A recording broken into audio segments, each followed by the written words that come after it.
so much for being here today, and I hope everyone enjoyed their evening last night. I sure enjoyed the singers. I thought they were terrific. But thank you all so much. So as Peter said, yesterday we spent a lot of time talking about the issues that we're all facing as an industry. Today we really want to talk about the solutions that Nasdaq can offer you and that you can leverage in terms of making sure that you can march into the future with confidence.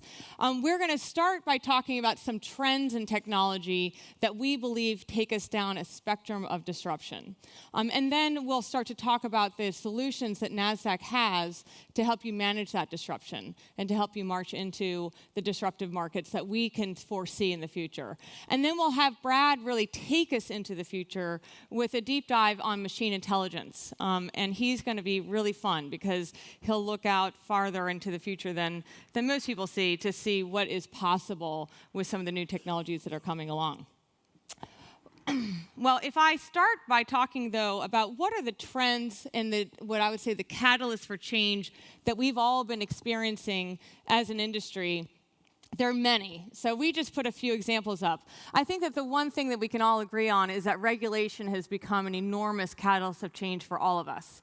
10 years ago in the US markets, we had Reg NMS come into the markets, and that fundamentally changed the way our markets operate. We also had MiFID come into Europe. And since the credit crisis, we've had just a wave of regulation, whether it's Basel III, MiFID II, CSDR, T2S, as well as Dodd-Frank, really kind of disrupt the way that our participants are participating in our markets. That regulation has been a major, frankly, disruption for our clients.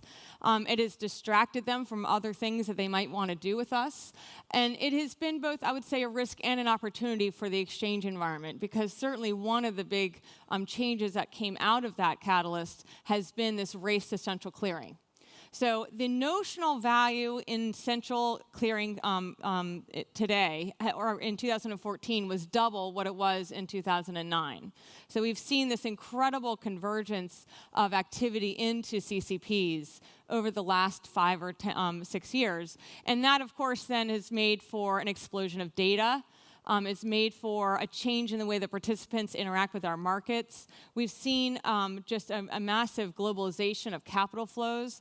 And that also because of CCPs, but also just because of the fact that there's been so much opportunity to automate and standardize the way that our clients are able to interact with us. The fact of the matter is all of these catalysts of change have really driven us to look at how we can change our markets. So one thing has been this explosion of data. And Salil yesterday discussed kind of what we can do with all the data that exists. But it's amazing if you think about it. In the world today, they estimate that in 2015, we generated 8 trillion gigabytes of data as a world, across every industry. And by 2020, there could be as many as 40 trillion gigabytes of data being generated.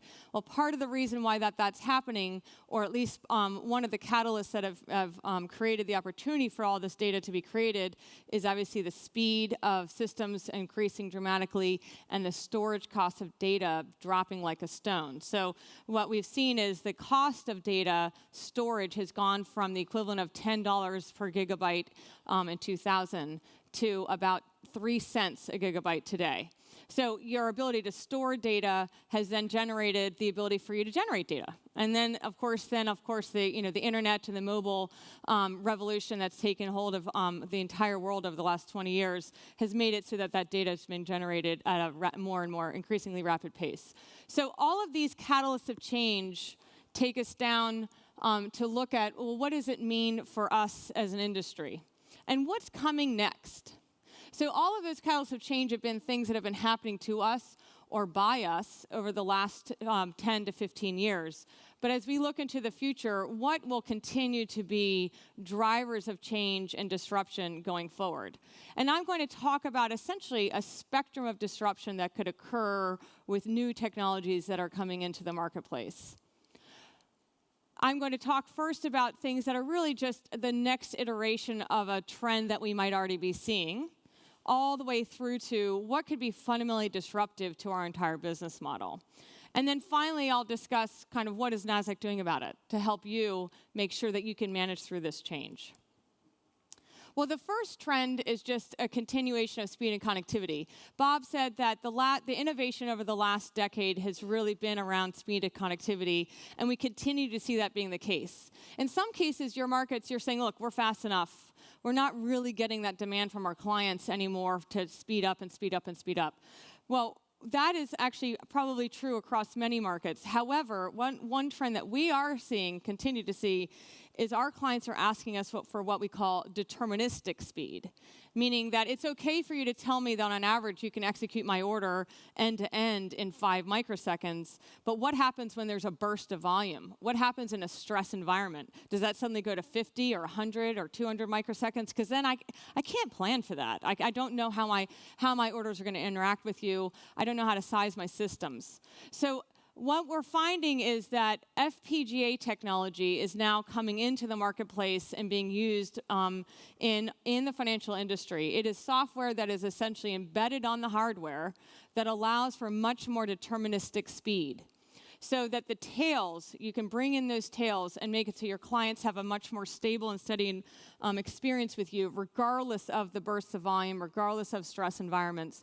And that, to us, is a major innovation that help us continue to drive through change and create the ability for them to interact with our market in a seamless way. It just drives down that friction. So that's a nice new technology that we have available in our markets. We will be making available to all of you, depending on your needs. And we're very, very excited that we've found that for us, I think that it allows us to go from talking about microseconds to talking about nanoseconds. And so it is really still a great innovation for us. The next trend is really just a continuation of what we've been seeing for the last 20 years. But I do want to bring it up because going from online to going to mobile, and what does mobile mean? Well, I think that everyone here knows that mobile has created a huge revolution in terms of consumer practices, in terms of how people interact in a commercial way. But I also think that is what's really what I'm finding so fascinating is just to see how mobile is really transforming a lot of developing markets. And it's also creating an opportunity for countries to skip a whole generation of retail. So to go from, I don't even need to ever even open a store. I can just put my stuff online and reach an entire country of consumers. Well, I think that the same thing is the case for investors. So whereas in the United States, we've seen the online revolution in terms of online brokers truly made it so that we have an entirely different level of interaction with retail investors than we did in the early 90s.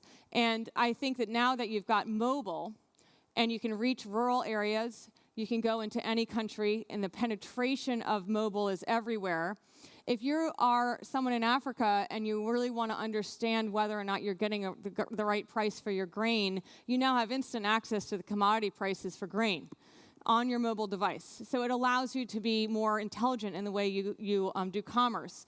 If you decide that you actually want to hedge your grain, you have the ability to interact with that market if you know how to get connected into a broker-dealer. Broker-dealers can make that available to people out in the field. So there is to me, there's just a continuation of the ability for us to interact and engage with retail investors through the use of mobile. Now, the cloud is the other major trend that we're seeing that is really taken hold in the financial industry. So this is a reflection of how much revenue will cloud providers generate in the coming 10 years.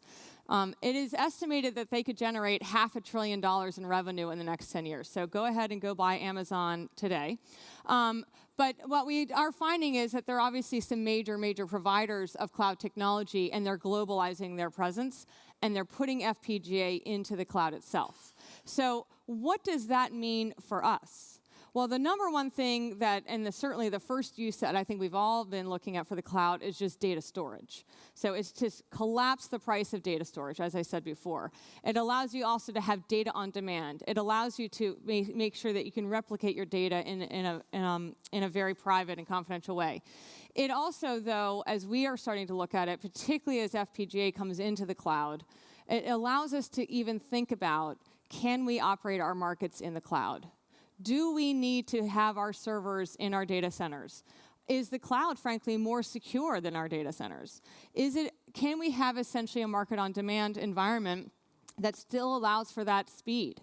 It still allows for that level of connectivity and makes it so our infrastructure costs are significantly lower. And we believe that the answer is yes to all three of those things. So we will be starting to look at how we use the cloud and developing out our kind of proofs of concepts for the use of the cloud beyond data. Today, the cloud, what Salil discussed yesterday, we have that entire infrastructure that is supporting our data sandbox is in the cloud. But when we look at the ability to have hyper-fast speed and connectivity through the cloud and the ability for us to do massive processing and major capacity in the cloud, it does really change the notion of why do we have our data centers. So that, I think, is a significant advancement in the cloud technology that, again, could impact a lot, have a huge impact in developing markets.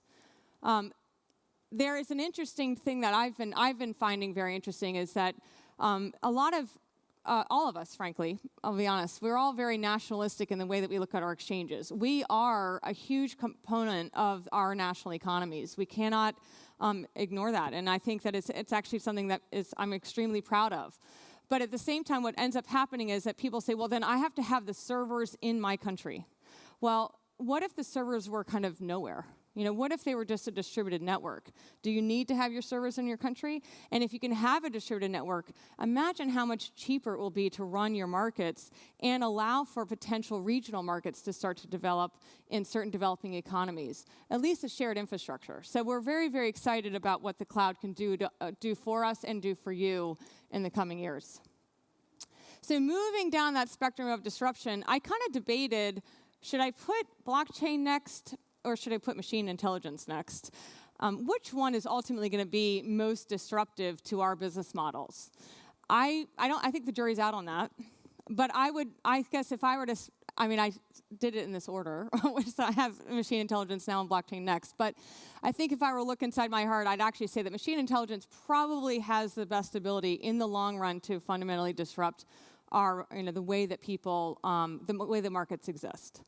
And the reason I say that is, we've talked about efficient market theory for many, many, many years, and I love the concept of it. It doesn't exist. It doesn't exist for a lot of reasons. It doesn't exist because of herd mentality. It doesn't exist because of inefficiencies and frictions within our technologies.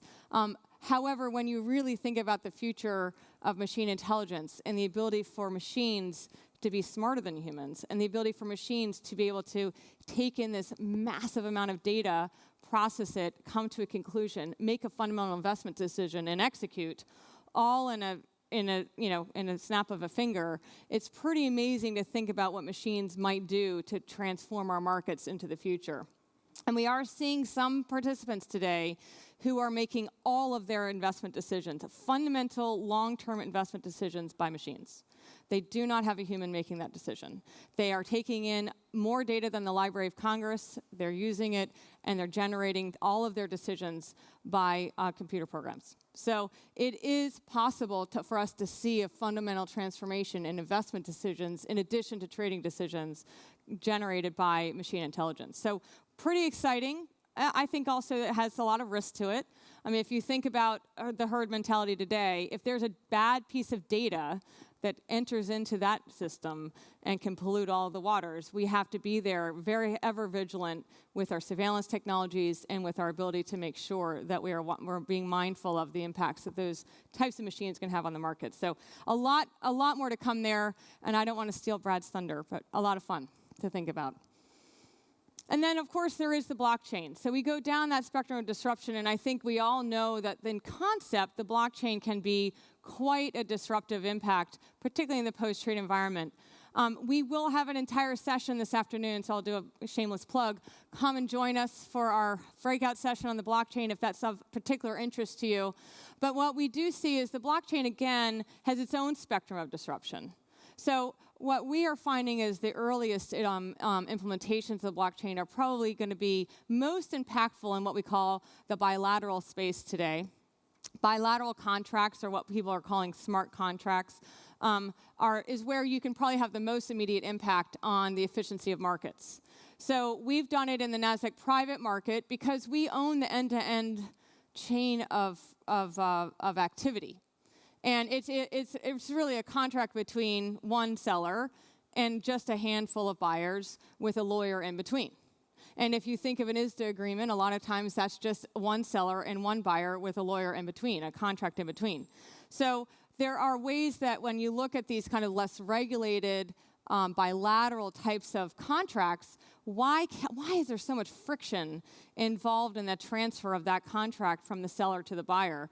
And it's because it's so manual. So the blockchain can create an end-to-end solution that streamlines that entire process, creates a perfect record of ownership. It creates a perfect history of ownership and allows for the transfer of the securities and the transfer of cash in a very quick period of time, as opposed to taking weeks for that money to move around. And we are working very closely with a major bank to look at how that transfer of cash can occur, as well as, so you're kind of coupling the cash transfer with security transfer, you're creating the legal framework to support it, and you've got the technology behind it. In fact, the technology, in a way, is the easy part. It's the ecosystem around it that you really need to make sure that you're thinking through all the details of. So we're very, very excited about what the blockchain can do, and I think if it starts there, it will ultimately migrate into the more complex markets, and that's when all of us get to start to really think about what it means for the future of our marketplaces. So pretty exciting, and I think that it's certainly a technology that's here. It's a matter of how does the ecosystem respond to it. So we've got these 5 ingredients. I'm sure that there are more, but I just wanted to come up with 5 major trends that we look at as being particularly impactful on what might happen to us, what could happen with you all, and therefore, what do we need to be prepared for? So what do we need to make sure of in terms of our technology and the technology we can offer you so that you can march into the future with confidence, that you can adapt to these new things as they come along or as you choose to introduce them into your marketplace? It is not something that's going to be that you have to do at any point. Or it might be. It might be something where your clients are tomorrow call you up and say, you know what, we really need to make sure that we can introduce some machine intelligence into the way that we interact with your market, and you want to be there with a data layer and a data storage capability that allows them to participate in a new way. So what are we doing about it to help you? Well, we're going to be talking this morning all about the Nasdaq core. Over the last 2 years, we've been listening to our clients. We've been looking at our own technology stack. We've been experimenting with some of these new technologies like FPGA and the blockchain. And we've been wanting to make sure that as we march into the future and as we work with you to march you into the future, that we have the technology and the flexibility to allow you to succeed. So the Nasdaq core is a part of something that we're unveiling today called the Nasdaq Financial Framework. We're going to have 3 very, very capable people come up and talk to you about it in detail, so I don't have to. And so they'll spend the morning really talking through what it means. But it is a natural progression. It's a new messaging layer. It's a new capability that allows you, as you want to do new things, we can introduce the core into your infrastructure to make it so that these new things are available to you. It does not change anything we offer today. Does not suddenly make it so you have to change out your infrastructure in any way whatsoever.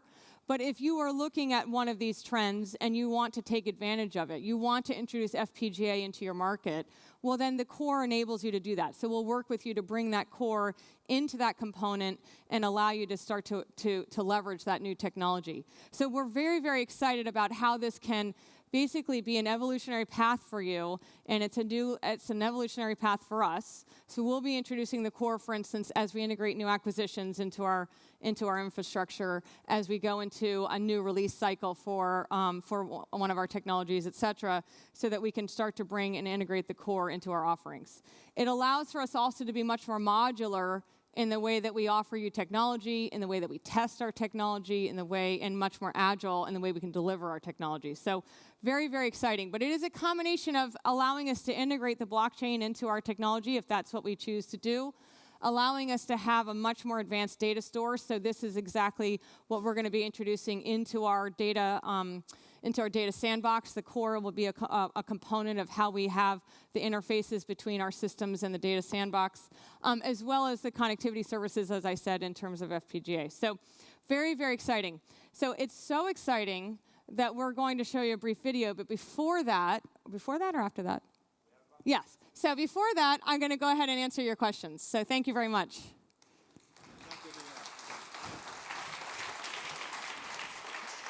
There's a bunch of questions popping in. I think we'll have to do some of them later together with the rest of the team, but let's just take some of them. Okay. So when you were talking about the 5 key ingredients here, you mentioned the cloud. To what extent is Nasdaq using the cloud? Do we actually have services based on that? Yeah, we do. So we actually are using the Amazon cloud, AWS, for several of our services. So the new data sandbox is being entirely built in the cloud. And so that actually has been awesome because as we're bringing in massive amounts of data, we're bringing in our options data, which, as you guys know, our messaging data and options is huge. So our options data, our RASH data, our core equities data, our Nordic data, et cetera, we're able to put that all into the cloud, and we're not having to manage that infrastructure at all. But it allows us also to use some really cool new technologies to allow those data components to speak with one another. So that's one area. Another area is that we've built all our new IR, our new investor relations portal, which is offered out to thousands of investor relations professionals worldwide, many of your own clients. That has been entirely built in the cloud. So that is a SaaS service that's entirely cloud-based. And we will continue to look at how we can integrate more into the cloud. But what we're finding, as I said before, is that if you start to think about the potential of having the FPGA embedded in the hardware that's in the cloud, it does allow us to start to really think about our core infrastructure. And it's something we're just starting to experiment with and starting to work on and have conversations with some of the cloud providers around. But that's a step forward into the future. That's not something we're doing today yet. So a similar question on blockchain. We've heard a little bit about the NPM. To what extent is Nasdaq using the blockchain today? Mm-hmm. Does it actually generate value? Is there a future for us to generate value? Yeah, I think that the commercial strategy around the blockchain is one of the biggest unknowns so far. So, but the Nasdaq private market, we have integrated the blockchain into our private market practice. So what we have in the private market is kind of 3 components. We have the ability to manage everyone's equity and cap tables in software, and that actually is quite complex as more of these private companies stay private longer and more rounds of equity are being issued, and they have special terms, and they have special rights, and all of that needs to be captured in this equity management solution. We have the equity, so we can manage their equity, and when they're ready to do a trade, we have a kind of an end-to-end workflow tool that allows them to put diligence documents up, allows them to make it so that certain people can see certain things, and then allows for the transfer of documentation to transfer the contracts, and kind of streamlines what I would call as a manual process. But what we've layered on top of that is what we are calling Nasdaq Link. And Nasdaq Link is the blockchain layer. So if a client chooses, they can say, you know what, I want to put all my equity onto the blockchain. So I'll take that equity management and put it into the blockchain. I want to have the transfer of securities occur through the blockchain. So no contracts, no digital signatures, just one day it's owned by this person, and the next 10 minutes later it's owned by someone else. And we can do that and layer that on top of essentially our NPM transaction processing system. And we have done one trade through the blockchain with one client. We are working with a couple other clients to move their equity into the blockchain, but it's slow, and I would say that it's up to the clients. And we're not charging extra for it. So we have not yet determined how this can be an incremental commercial opportunity for us. It's really, we're hoping can create loyalty among the clients, can allow them to kind of see us as a true partner to them, and obviously, hopefully, if they go public, they see us as the natural place to go public. And over time, we might look at that equity management solution embedded with the blockchain as potentially, in a way, kind of a private transfer agency, but that's way down the road. So I think that the jury's out on the commercial strategy, but that's one example. The other one is in a small POC that we're doing in Estonia, and we hope to come live with that in the fall. That's allowing for proxy voting to occur through the blockchain. So the equity owners are put into the blockchain. We then send out proxy voting materials electronically. We allow for the voting to occur through the blockchain, and we capture all that data in kind of a perfect record. It's, you'd think, well, gosh, there's online voting in a lot of places, and that's true, but online voting doesn't occur everywhere. So this does allow us to look at kind of what I'll call a next-gen online voting tool that also creates a perfect record of ownership. So it's kind of it's kind of two birds with one stone in terms of how the blockchain can be used for proxy voting. So that's a proof of concept, and we've been working specifically with the Estonian government on that. So they have been involved. So those are the two early iterations, and then this afternoon you'll see some more proofs of concepts that we're doing internally for actual security transfers and other things that are moving more into the public markets. You mentioned the Nasdaq core. I know that you're the CEO of Nasdaq, so you're responsible both for the trading activities and the technology side. To what exchange is Nasdaq itself applying the core? Yeah, so we basically are applying the core into anything new that we are doing. We're bringing the core into the infrastructure. So as we integrate ISE into Nasdaq and we implement them onto our systems, we'll be introducing the core into that infrastructure. As we look at continuing down the road on the data sandbox and how we're going to continue to build that out, we're going to be bringing the core messaging layer into that so that we can have that better integrated. As we continue, to us, it's just a natural progression. It's not like we have to scrap anything, redo anything. But as we look at enhancing our systems, making them, whether they're faster or more connected or more modular, or, and also the split engine that we've been doing, that's been using the core as part of our split engine implementation. So it's a nice natural progression that we're doing, and it's not, and it's still, the underpinning of it still is INET, so it's not like we're having to kind of redo any of the work that we've done in the past. All right, we have questions pouring in there, but I think we'll save some of them for the rest of the team, so you don't take all the thunder. Okay. You mentioned the video, so maybe we should show the video. So let's get us all excited to hear about the core and the Nasdaq financial framework. Right. Nasdaq. Built on innovation and a heritage of disruption, providing mission-critical technology solutions to the capital markets industry for 20 years. End-to-end and across all asset classes. Powering over 100 organizations in 50 countries. Owner and operator of 33 marketplaces, clearinghouses, and CSDs worldwide. As a pioneering fintech firm, we're continuously reinvesting, innovating, and evolving our portfolio of offerings. Regulatory complexity and constant changes in market structure have created the need for a flexible infrastructure. Introducing the Nasdaq Financial Framework. Designed to help market operators lower their total cost of ownership, reduce time to market, elevate performance, differentiate and grow. A robust and dynamic architecture capable of scaling to fit your unique needs, from simple to complex, with the Nasdaq core at the heart of the framework. Connected to the core is a broad spectrum of fully interoperable business applications engineered to accomplish any operation across the trade lifecycle, providing the widest degree of application choice, including custom-developed software integration. An evolutionary approach to capital markets technology, bringing customers' products to market faster, more cost-effective, and efficient. Future-proof your organization with the Nasdaq Financial Framework. One company, one platform for all your needs. Nasdaq.